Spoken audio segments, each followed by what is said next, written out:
Préparez-vous, parce que voici. Et j'ai vu ça quand je suis allé sur la chaîne Ahmed ex-musulman. Il a partagé ceci. Et nous avons cette vidéo d'une convertie à l'islam qui a entendu parler de quelque chose appelé muta. Elle est un peu confuse parce qu'elle ne veut pas de muta. Elle veut que le mariage soit pour la vie. Alors, j'ai un sujet vraiment fou à aborder avec vous. C'est le muta. Je n'avais jamais entendu ce terme. Je suis une convertie à l'islam.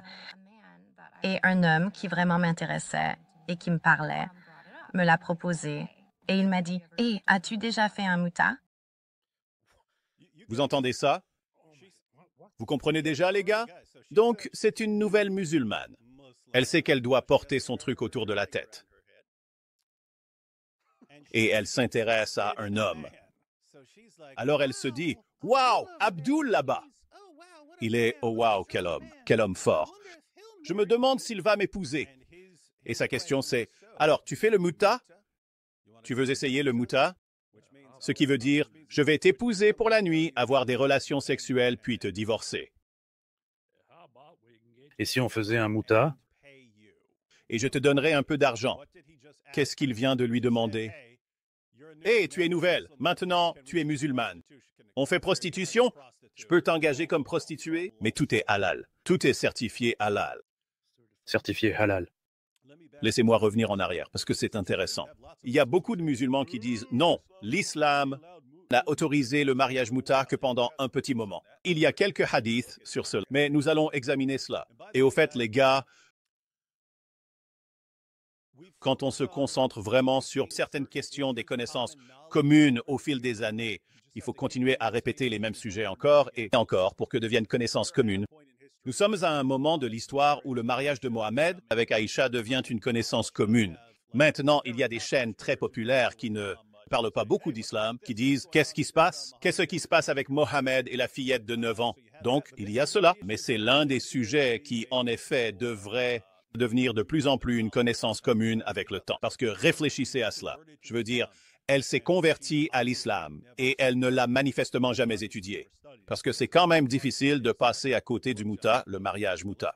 Revenons en arrière, tout le monde ici. Continuez à suivre. Suivez bien la trajectoire ici. Elle s'est convertie à l'islam. Elle s'intéresse à un gars. Elle discute avec le gars et il lui demande de l'engager comme prostituée. En islam, c'est 100% halal parce qu'il va la payer. Il va la payer. Et elle n'est pas familière avec cela. Écoutez de nouveau ce qu'elle a dit. Sujet à discuter. C'est le muta. Je n'avais jamais entendu ce terme. Je suis une convertie à l'islam. Et donc, un homme qui m'intéressait et qui me parlait a abordé le sujet. Et il me dit, « Hey, as-tu déjà fait un muta ou entendu parler d'un muta? » Un gars qui m'intéressait? J'espère que tu n'es plus intéressée par lui, madame. Je veux parler du muta. Parce que devine quoi? Si tu épousais ce type et devenais sa femme permanente, en tant que musulman, il a le droit d'avoir plusieurs épouses. Donc, pendant que tu es sa femme à la maison, c'est le genre de type qui, s'il n'est pas déjà marié, ira volontiers à faire des mariages muta avec d'autres femmes, et tu t'intéresses à lui. C'est dingue. C'est peut-être, je ne sais pas, si quelqu'un vient te voir et te dit « Hey, tu veux faire un muta ?» Tu devrais répondre « Non, amateur de muta. » Non, je ne l'avais pas fait. Alors, je me suis renseignée.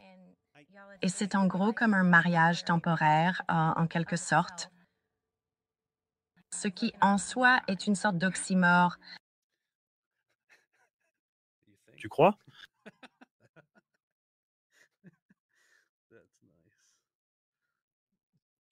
Les gars, vous avez entendu ce qu'elle dit?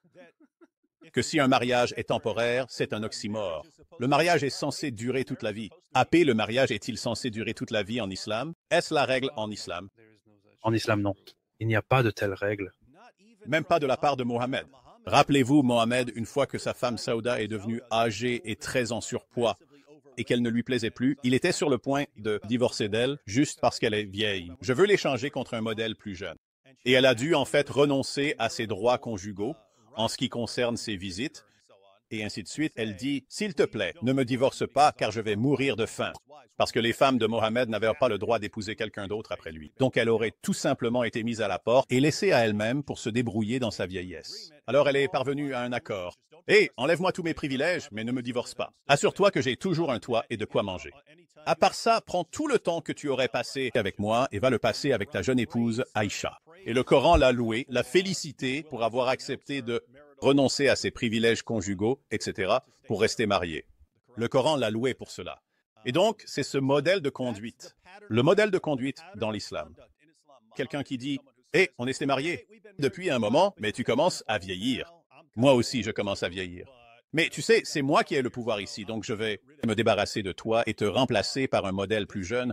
Donc pour cette femme, on ne parle même pas encore du muta. On ne parle même pas d'aller engager quelqu'un pour du sexe pendant 3 heures ou 3 jours ou quelque chose comme ça. Et on ne parle même pas de cette conception du mariage.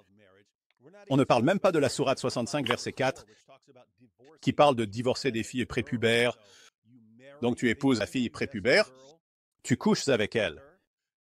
Tu la divorces, tu la passes au suivant, à nouveau, qui couche avec elle, qui épouse la fille prépubère, couche avec la fille prépubère et divorce la fille prépubère. C'est de cela qu'il s'agit dans la sourate 65, verset 4. Il s'agit d'épouser, de coucher avec et de divorcer des filles avant même l'âge de la puberté. Voilà ce que disent les règles. Et elle a ça ancré dans sa tête. Le mariage, c'est pour toujours. Alors, c'est quoi ce truc qu'on appelle muta? Parce que tout le monde sait que le mariage, c'est jusqu'à ce que la mort nous sépare. Voilà le problème. Les gens pensent que la façon dont tu aimes les choses, c'est ça l'islam. Pourquoi? Parce que c'est ce que font les gars du dawa. Tout ce que tu aimes, l'islam, c'est ça. L'islam, c'est cette chose-là. Regarde-la. Regarde-la. Mon Dieu, regarde son visage. Rien qu'à l'idée. Bizarre qu'on puisse se marier juste pour quelques jours. Le mariage est censé être pour toujours. Oh là là. Un mariage temporaire, ce qui en soi est déjà en quelque sorte comme un oxymore. Le mariage est censé être pour toujours. Peu importe. Donc, plus je me renseignais, On dirait Rosie. J'ai fait mes recherches. C'est tellement étrange parce que dans le monde musulman, les gens qui ne se convertissent pas à l'islam, surtout les femmes qui ne se convertissent pas à l'islam mais font partie de la communauté musulmane, ne aller simplement en ligne et parler de ces choses. Oh, vous savez, je viens juste d'entendre un nouveau truc à propos, tu sais, de l'islam. Et les gars, je veux vous en parler parce que ça me perturbe vraiment, parce que le mariage n'est-il pas censé être pour toujours? Ce genre de choses, les gens dans le monde musulman ne le font pas vraiment. C'est un truc de converti. Peut-être qu'on devrait appeler ça le mot en R, en fait. Mais c'est un truc de converti, surtout venant d'un converti occidental. Ouais. Donc, oui, c'est très différent. Et je te garantis qu'il y en a vraiment beaucoup. Enfin, je suis sûr qu'ils vont tous sauter sur l'occasion pour dire que le muta est une chose formidable, qui n'a été autorisée que pendant un certain temps, puis plus du tout. Même si elle sait très bien qu'il y a des gars qui pratiquent encore le muta parce que ça existe toujours. On va voir pourquoi. Mais enfin, réfléchis à ça. Tout ce qu'elle a déjà dit dans ce court extrait, c'est « Salut, je suis entré dans l'islam et je n'ai aucune idée de la vision du mariage. Je n'ai vraiment aucune idée de ce qu'est le muta. » Ce sont toutes des choses dont j'aurais entendu parler très rapidement si j'avais écouté n'importe quelle critique de l'islam avant de me lancer là-dedans. Mais je n'ai aucune idée de rien. Alors je vais juste poster mes questions sur Internet. Et c'est quoi le muta? Oui, c'est quoi? Découvre ça. On va t'aider, chère dame. plus je me renseignais, plus je me sentais mal à l'aise à ce sujet et ce terme me met mal à l'aise. Parce que quand je veux épouser quelqu'un, je veux être avec lui pour toujours. Au fait, tu sais à quoi ça vient de me faire penser? Tu te souviens de la vidéo de Mohammed Hijab où il parlait des deuxièmes épouses secrètes et comment tu peux mentir à tes femmes sur le fait d'en avoir d'autres et les garder toutes dans l'ignorance les unes des autres? Il a commencé, puis il est un peu parti en vrille. Et ce n'est pas la religion des sentiments des femmes. On n'est pas en train d'adorer les sentiments des femmes, d'accord? Elle est assise là, disant qu'elle pense que le mariage devrait durer toute la vie. Et je trouve que c'est bizarre. Qu'est-ce que Mohammed Hijab dirait à cette femme? On n'adore pas tes sentiments. Il s'agit de se soumettre à Allah, pas de se soumettre à tes sentiments, madame. Tu te soumets à tes sentiments et tu crois que tu te soumets à Allah. Elle dirait qu'Allah ne se soucie pas de tes sentiments. Ça devrait être la version islamique de les faits ne se soucient pas de tes sentiments. Je sais pas pourquoi les musulmans ne marchent pas avec des t-shirts où il est écrit Allah ne se soucie pas de tes sentiments ou quelque chose comme ça. On devrait populariser ça. Les musulmans, apprenez quelque chose. Apprenez de nouveaux slogans. Très bien, revenons à la super chercheuse ici. Parce que quand je veux épouser quelqu'un, je veux rester avec lui toujours. Comme si je ne le faisais pas, Mais c'est son choix, tu sais. je ne prévois pas d'être avec quelqu'un juste pour une courte période ou peu importe. Les différences qu'on a dans un mariage, je vais essayer de les surmonter. Je veux les surmonter en tant que couple.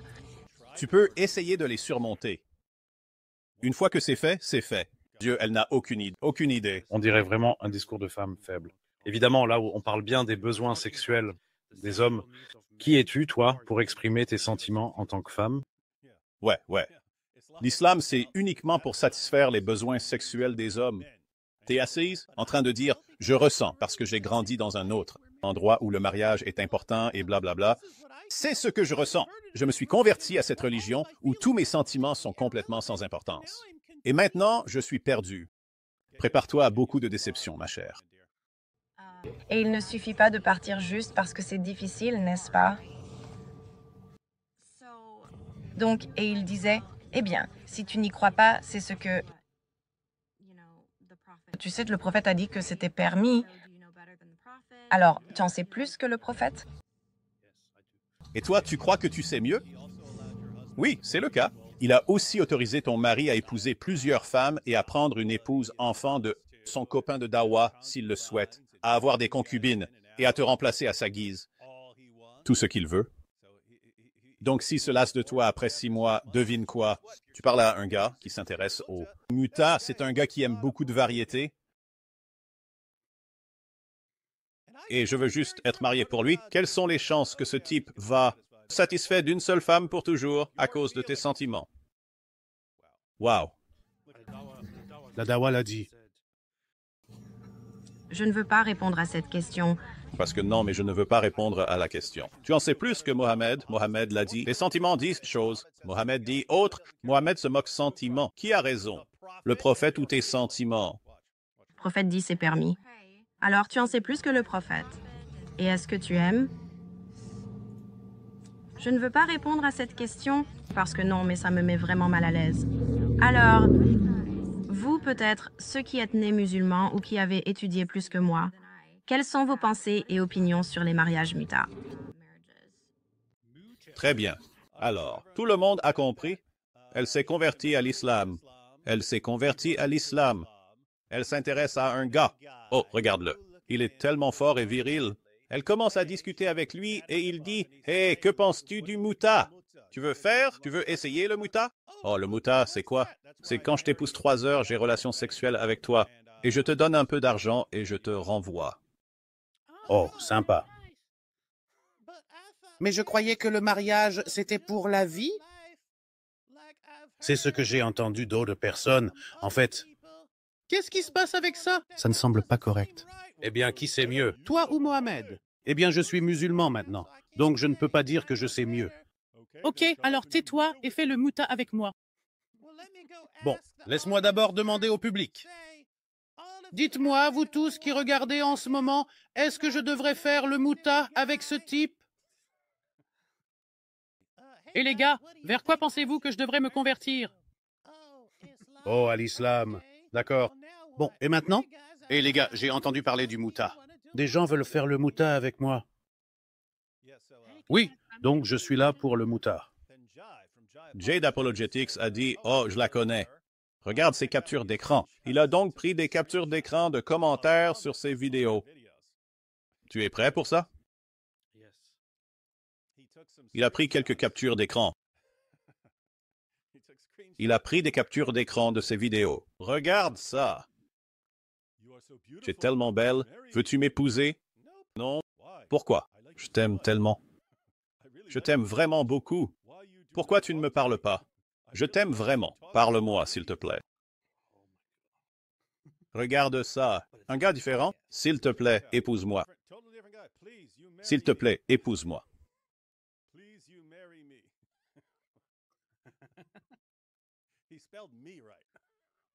Elle dit non. Mohamed dit, Mashallah, mignon. Mashallah, mignon. Je suis célibataire. Je suis musulman, célibataire, non marié. Je cherche une femme, et mon âme sœur, mon cœur, tu m'épouseras. Je ne fume pas et je ne bois pas. Kaba, Kaba emoji. Kaba, Kaba emoji cœur. Mon Dieu, ces gens. Elle doit tous les rejeter. Elle dit, j'espère que tu la trouveras. Il dit, je cherche une âme sœur. Je suis musulman. S'il te plaît, épouse-moi. Non. Pourquoi? Le mariage est une sunna du prophète, paix soit sur lui. Ce gars dit, je suis un jeune musulman arabe du sud de l'Égypte. Je travaille comme superviseur en sécurité et santé environnementale. J'aimerais te demander en mariage, j'aime bien comment tout ça ressemble à des candidatures. Les musulmans sont vraiment désespérés. C'est très courant. Les musulmans peuvent être vraiment désespérés.